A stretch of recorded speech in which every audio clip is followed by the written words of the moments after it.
Hello दोस्तों, कैसे हो आप सभी। आशा करती हूँ आप सभी स्वस्थ होंगे। मैं आप सभी का अपने चैनल हिंदी क्लासेस में बहुत बहुत स्वागत करती हूँ। तो भाई आप सभी को पता है मैंने आप सभी के लिए हिंदी साहित्य, हिंदी भाषा, व्याकरण, एनसीईआरटी, ठीक है, पत्रकारिता और भारतीय काव्य शास्त्र की काफ़ी महत्वपूर्ण सीरीज चला रखी है। ठीक है, ये क्लास आप सभी के लिए काफ़ी महत्वपूर्ण रहेगी। तो भाई क्लास अगर आपको अच्छी लगती है तो क्लास को ज़्यादा से ज़्यादा शेयर करें, लाइक करें, कमेंट भी ज़रूर करें भी। और आपको टेलीग्राम चैनल पर इसका पीडीएफ मिल जाता है तो उसको भी ज्वाइन करना ना भूलें। ठीक है, 950 तक अपने क्वेश्चन हो गए थे। ठीक है, आज 951 से अपने क्वेश्चन स्टार्ट करते हैं। निम्नलिखित में से कौन सा छंद वर्णिक छंद है। तो कौन सा छंद वर्णिक छंद है भाई, ये हमें बताना है। तो अरिल है, रोला है, शालिनी है या गीतिका है। ठीक है, वर्णिक छंद बताना है। तो इसमें से जो शालिनी है ये क्या है, वर्णिक छंद है। अरिल, रोला, गीतिका ये सभी मात्रिक छंद के अंतर्गत आते हैं।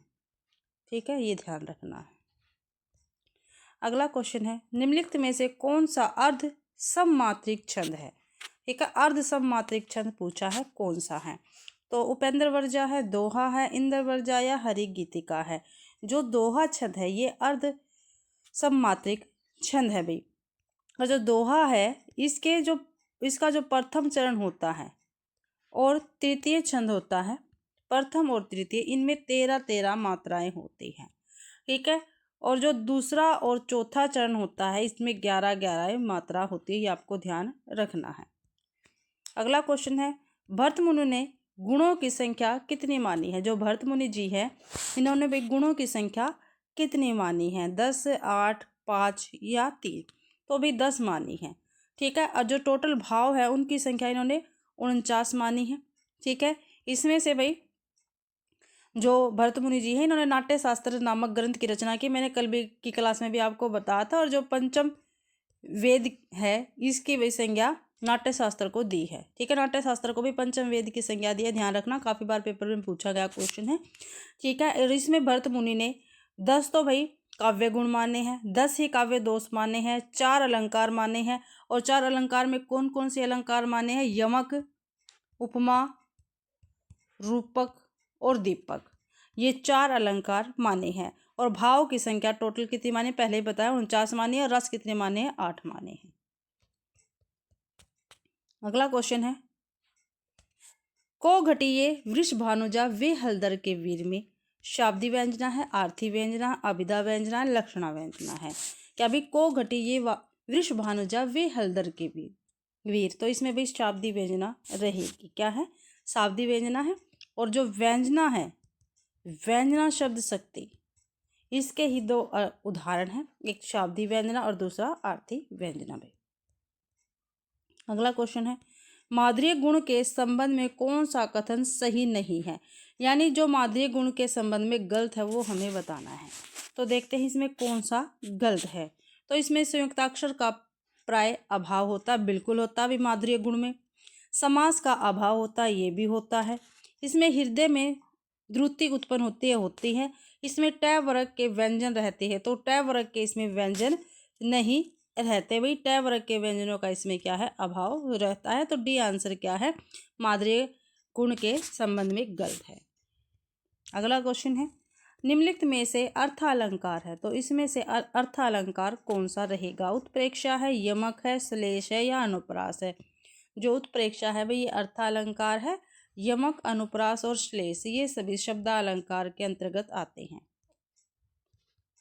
ठीक है, ये ध्यान रखना आपको। अगला क्वेश्चन है, नीचे दिए गए काव्यांश को पढ़कर पूछे गए प्रश्नों के उत्तर दीजिए। ठीक है, एक काव्यांश दे रखा है, इसको पढ़कर भाई हमें प्रश्नों के उत्तर देने हैं। तो पढ़ते हैं काव्यांश, काफ़ी महत्वपूर्ण है भाई ये।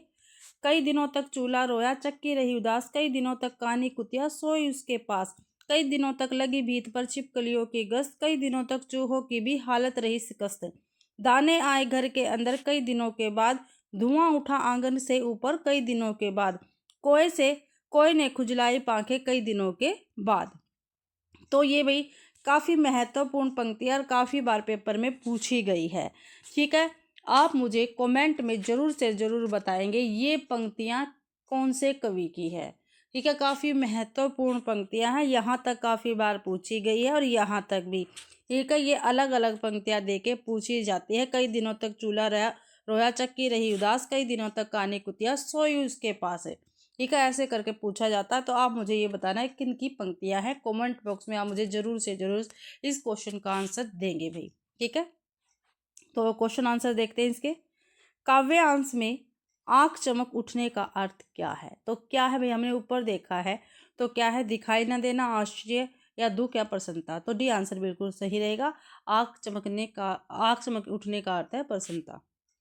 अगला क्वेश्चन है, कई दिनों के बाद निम्न में से क्या नहीं हुआ? तो क्या नहीं हुआ, हमने देखा है, कोई ने पांखें खुजलाई, बिल्कुल खुजलाई थी। चूहों की हालत खराब रही, घर के अंदर दाने आए, आंगन के ऊपर धुआं उठा, बिल्कुल सही है। जो बी है ये इसमें नहीं आया है, ये हमने कहीं नहीं देखा। चूहों की हालत खराब रही थी, देख सकते हो आप। क्या कई दिनों तक चूहों की हालत रही शिकस्त है, खराब कहीं भी नहीं आया है। अगला क्वेश्चन है, काव्यांश में चूल्हा के रोने का क्या आशय? तो क्या है, चूल्हा गंदा होना, चूल्हा जलना, चूल्हा टूट जाना या चूल्हा न जलना। तो चूल्हा जलना, चूल्हा जलना, चूल्हा जलना नहीं, चूल्हा न जलना। ठीक है, बी आंसर बिल्कुल सही, डी आंसर बिल्कुल सही रहेगा भाई। काव्यांश में किसके उदास रहने का जिक्र है? तो किसके उदास रहने का भी जिक्र है? कुतिया, चूल्हा, चक्की या छिपकलिया। तो अभी चक्की के उदास होने का जिक्र है, हमने ऊपर देखा काव्यांश अच्छे प्रकार से। ठीक है, आगे देखते हैं।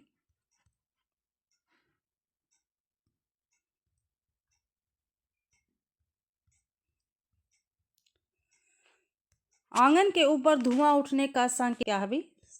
क्या है भाई संकेत अर्थ इसका? आंगन के ऊपर धुआं उठने का, बदली होना, चूल्हा जलना, कुहासा होना या आग लगना। तो भाई क्या है इसका अर्थ? क्या रहेगा? चूल्हा जलना। आंगन के ऊपर धुआं उठने का क्या अर्थ है? चूल्हा जलना। अब भाई हमने पद्यांश किया है, इसके बाद गद्यांश है, इसको पढ़कर हमें क्वेश्चनों के उत्तर देने हैं। संस्कृति मनुष्य के विविध साधनों की सर्वोत्तम परिणति है। धर्म के समान वह भी अविरोधी वस्तु है। वह समस्त दृश्यमान विरोधों में सामंजस्य स्थापित करती है। भारतीय जनता की विविध साधनाओं की सबसे सुंदर परिणति को ही भारतीय संस्कृति कहा जा सकता है। सच पूछा जाए तो यह समस्याओं का समाधान है। उसकी अपनी समस्या कुछ भी नहीं, परंतु नाना कारणों से सारा भारतीय जन समूह उस बड़े उपलब्ध सत्य को आत्मसात नहीं कर सकता। क्यों ऐसा नहीं हो सकता और क्या करने में भारतीय संस्कृति अर्थात भारतीय श्रेष्ठ व्यक्तियों का सर्वोत्तम सारी जनता की अपनी चीज बन सकती है, यह समस्या है। तो भाई देखते हैं क्वेश्चन अब इसके। संस्कृति किसके समान अविरोध वस्तु है? तो संस्कृति किसके समान भाई अविरोध वस्तु है? तो राष्ट्र, धर्म, संप्रदाय या जाति। तो भी धर्म, संस्कृति धर्म के समान अविरोधी वस्तु है भाई। ठीक है, बी आंसर अपना बिल्कुल सही रहेगा।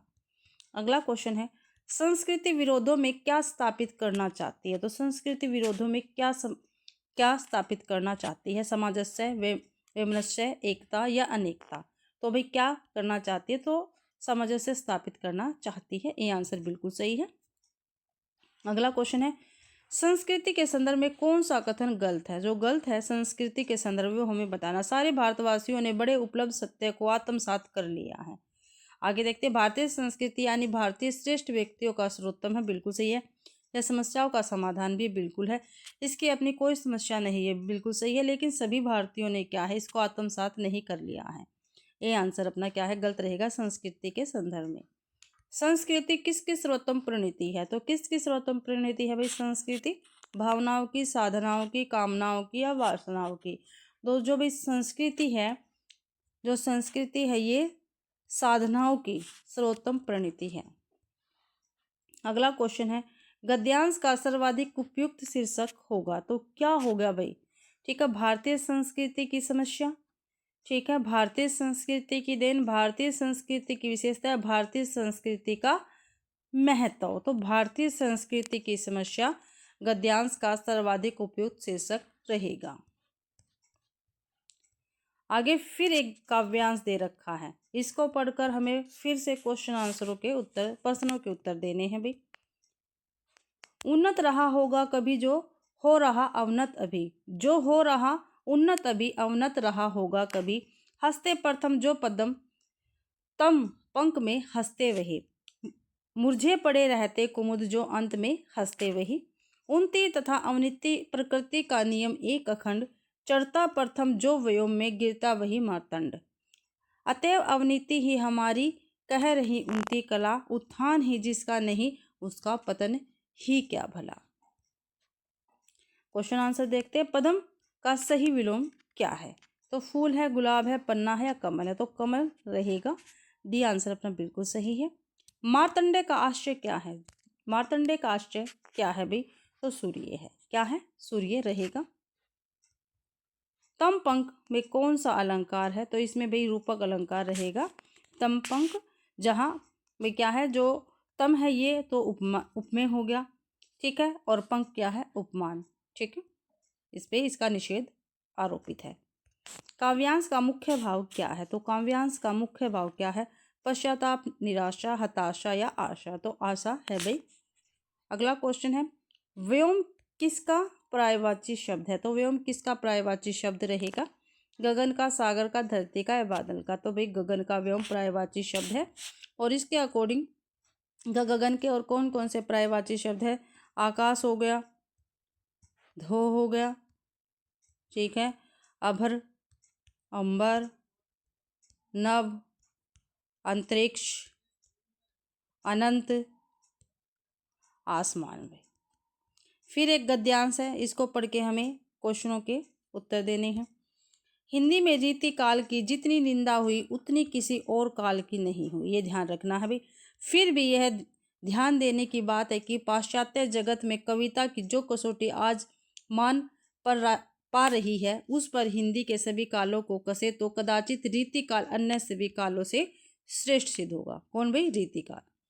क्योंकि हिंदी का आदिकाल, जो आदिकाल है, कला के लंगड़ाने का काल था, और भक्ति काल में यद्यपि विद्यापति, सूरदास, मीरा और तुलसीदास सभी नियमों के अपवाद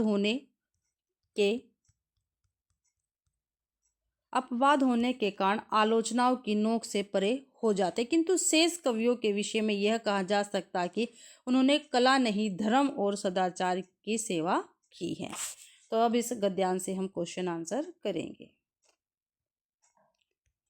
गद्यांश के आधार पर भक्ति काल के अन्य कवियों ने किसकी सेवा की है? तो किसकी सेवा की है? यहीं पे है भाई, किसकी की है? धर्म और सदाचार की सेवा की है। ये आंसर अपना बिल्कुल सही रहेगा। अगला क्वेश्चन है, किस काल की सर्वाधिक निंदा हुई है? तो किस काल की? आदिकाल, आधुनिक काल, भक्ति काल या रीतिकाल? तो जो रीतिकाल है इसकी सर्वाधिक निंदा हुई है। गद्यांश के आधार पर गद्यांश के अनुसार कौन आलोचना की नोक से परे है? तो कौन कौन है भाई आलोचना की नोक से परे? कबीर, रैदास, जायसी, सूरदास या कबीरदास, रैदास, सूरदास या जायसी? तो कौन है जो सूरदास है, ये आलोचना की नोक से परे है भाई। गद्यांश में हमने पढ़ा है। पाश्चात्य जगत की काव्य कसौटी पर किस काल की कविता अधिक खरी उतरने की संभावना है? आदिकाल, रीतिकाल, आधुनिक काल या भक्ति काल?